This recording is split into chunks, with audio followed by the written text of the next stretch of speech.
ETF index mutual funds నేర్చుకుని stock మార్కెట్లో రాణించాలనుకుంటున్నారా? వెంటనే ఈ నెంబర్కి కాల్ చేయండి.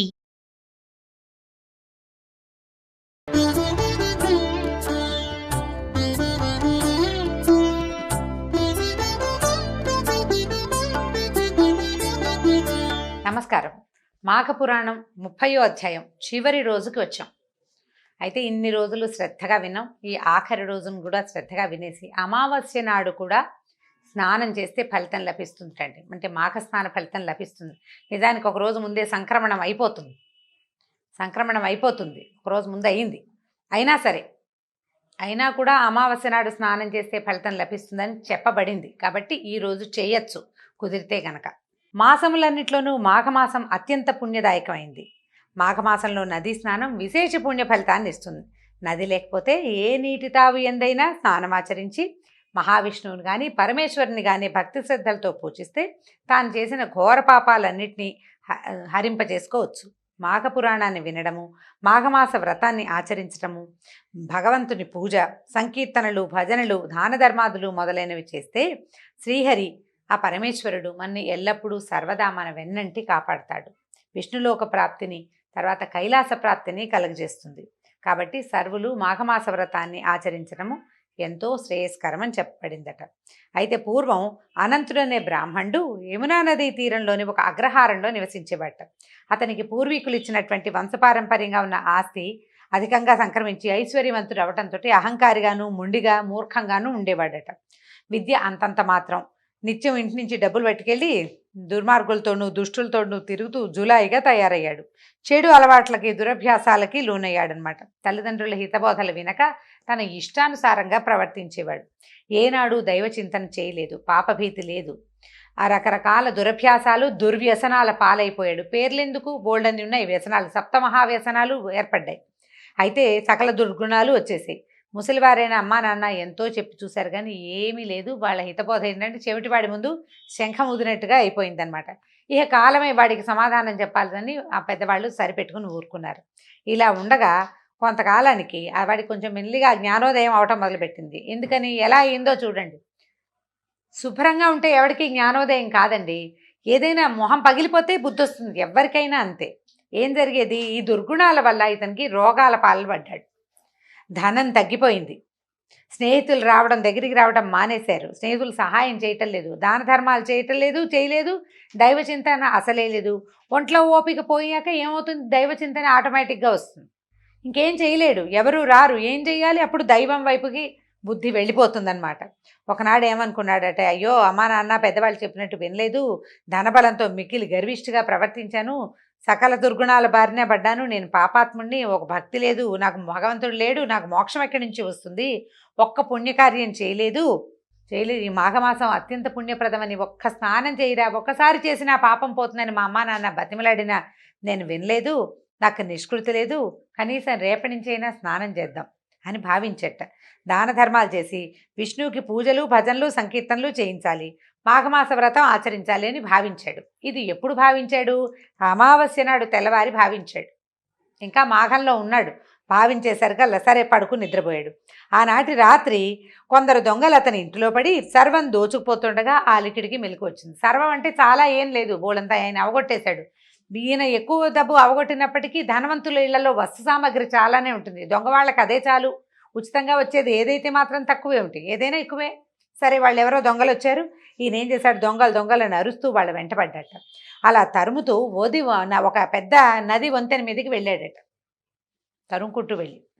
అయితే ఏమైంది, ఈ దొంగలతో పాటు పెనుగులాడుతున్నాడు, చేతులు పుచ్చుకున్నాడు. వస్తువులు ఏవో దీపక్ సెమ్యాలు అవి వెనక్కి లాక్కోవటానికి. పెనుగులాటలో ఇతను కాస్త ఆ వంతెన మీద నుంచి ఎగిరి ఆ నీళ్ళలో పడిపోయాడు. ఒకడే ఎంతసేపు అని పోరాడతాడు? వాళ్ళు ఒక 5-6 ఉన్నారు. ఇతనికి ఆల్రెడీ అనారోగ్యం వచ్చేసింది, ఓపిక మంతుడు కాదు. పైగా తెల్లవారుజాము, అర్ధరాత్రి దాటి తెల్లవారుతోంది. ఏం ఓపిక ఉంటుంది నిద్రా సమయంలో? దాంతో ఏమైంది, ఆ దొరికే ఒక దొంగ ఏం చేశాడంటే, ఈ సామాన్లు పట్టుకున్నవాడు దీపక్ సమయంతో ఈ అనంతుడు తల పగలగొట్టి అదే అదనని మిగిలిన దొంగలు పారిపోయి వీడిని ఎత్తి పట్టుకుని ఆ నీళ్లలో మునిగిపోయాడనమాట. అది మాఘమాసపు చివరి రోజు అమావాస్య నాడు. అయితే నదిలో పడిన అనంతుడు నీళ్లలో మునిగిపోవటం వల్ల అతనికి నదీ స్నాన ఫలితం దక్కింది. మాఘం వెళ్ళిపోలేదు, ఇంకా అమావాస్య ఉదయమే తెల్లవారితే అమావాస్య అన్నమాట. అంటే శివరాత్రి కూడా అయిపోయింది. వాడికి తెలీదు, శివరాత్రి తెలీదు, అమావాస్య తెలీదు. ఇది మాఘమాసం అన్న జ్ఞానం ఒక్కటి మాత్రము ఉంది. అయితే ఈ నీళ్లలో ఉండిపోవటం వల్ల అతనికి మాఘమాసంలో స్నానం చేసిన ఫలితం లభించిందట. దానివల్ల విష్ణుదూతలు అతనికి వైకుంఠ ప్రాప్తి కలిగించారు. ఇతనితో పాటు నీళ్లలో మునిగిపోయాడు ఒక దొంగ. వాడికి స్పృహ లేదు, వాడికి ఈదటం రాదు. వాడికి కూడా మోక్షం వచ్చింది వీడి వల్ల. ఎందుకంటే వీడు ఇద్దరు కలిసి నీళ్ళలో పడ్డారు. మాఘ స్నాన ఫలితం దొంగ కూడా లభించింది, వాడికి కూడా మోక్షం లభించింది. కాబట్టి మాఘమాసంలో నదీ స్నానం ఎంత ఫలితాన్ని ఇస్తుందో తెలుసుకోమంటున్నారు. ఇది బాగుందండి. ఇంతకుముందు కథల్లో ఎక్కడా భీముడు పాండవుల ప్రస్తావన రాలేదు.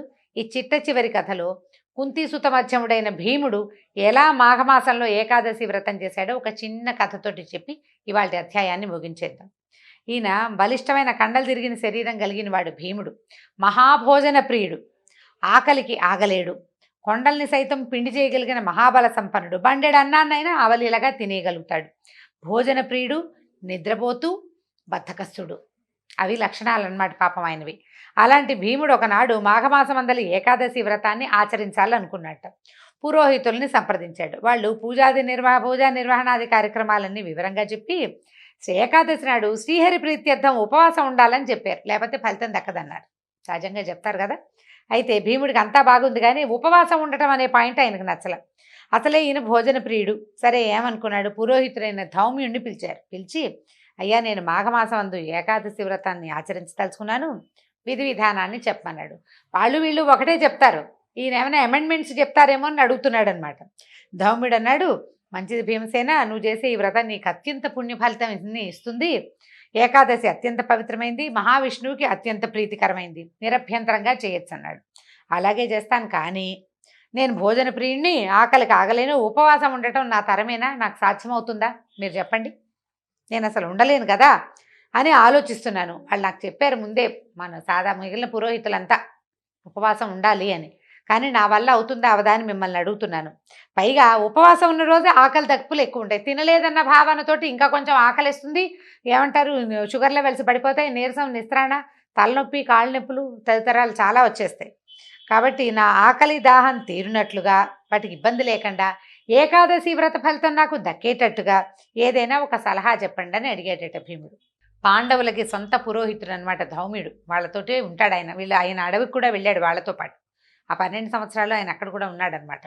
ఆయన ఏమన్నాడంటే, భీమసేన, ఏదైనా వ్రతం చేయడానికి మొదట కావాల్సింది దీక్ష. అందులోనూ ఏకాదశి వ్రతానికి దీక్ష తప్పనిసరి. ఇది ఏమంత కష్టమైంది కాదు. భక్తి శ్రద్ధలతో దీక్ష చేయముందే నీకు ఆకలి దప్పులు కలగనేరవు. మాఘమాస ఏకాదశి వ్రతం అత్యంత పుణ్యప్రదం, చాలా గొప్పది. ఇందుకంటే శ్రేష్టమైన వ్రతం ఇంకోటి లేదు. అందులో మాఘమాసమందు పుష్యమి నక్షత్రంతో కూడిన ఏకాదశి వ్రతము సర్వశ్రేష్టమైనది. దీంతో సమానమైంది మరొకటి లేదు. కాబట్టి ఇది మహాపర్వదినం, నువ్వు ఆ వ్రతాన్ని ఆచరించు, దీనికి సాటి మరొకటి లేదు. ఇది విశేషమైన పుణ్యఫలితాన్ని ఇస్తుంది. ఆకలిని గురించి ఆలోచించద్దు. దీక్షలో ఉన్నవాడికి ఆకలి కలగదు, ఫోకస్డ్గా ఉంటే కలగదనమాట. నియమనిష్టలతోటి భక్తి శ్రద్ధలతోటి ఆచరించు, భగవద్ధ్యానంలో ఉండు అని వ్రత విధి విధానాన్ని ధౌమ్యుడు భీమసేనుడికి ఉపదేశించాడు. తమ పురోహితుడైన ధౌమ్యుడు ధైర్యం చెప్పేసరికి భీముడికి సంశయం తీరటంతో మాఘశుద్ధ ఏకాదశి వ్రతాన్ని అత్యంత భక్తి శ్రద్ధలతోనూ నియమనిష్టలతోనూ చేసి ఉపవాసం ఉండి ఏకాదశి వ్రత ఫలితాన్ని పొందాడు. భీముడు ఆచరించాడు కాబట్టి ఏకాదశిని భీమేకాదశి అని కూడా అంటారట. వెళ్ళిపోయింది, చివరి రోజున ఈ కథ వచ్చింది ప్రస్తావన, అందుకని చెప్పదలుచుకున్నాను. మనం ఎలాగో మహాశివరాత్రి కూడా పూర్తి చేసేసుకున్నాం. అయితే ఇప్పుడు మనం చెప్పుకోవాల్సిన వ్యవహారం చివరికి ఏం మిగిలిందంటే, దిలీప మహారాజు తన గురువైన, అంటే కులగురు అయినటువంటి వశిష్ఠ మహర్షిని ఈ మాఘ పురాణము, దాని యొక్క విశిష్టత, మాఘ మాస వైశిష్ట్యము, మాఘస్నానం ఎలాంటి పుణ్యప్రదమో తెలుసుకోవడం కోసం ఎన్నో రకాల ప్రశ్నలు వేసి ఆయన ద్వారా ఈ విషయాన్ని తెలుసుకున్నారని సూత మహాముని శౌనకాది ఋషులకు తెలియజేశారు.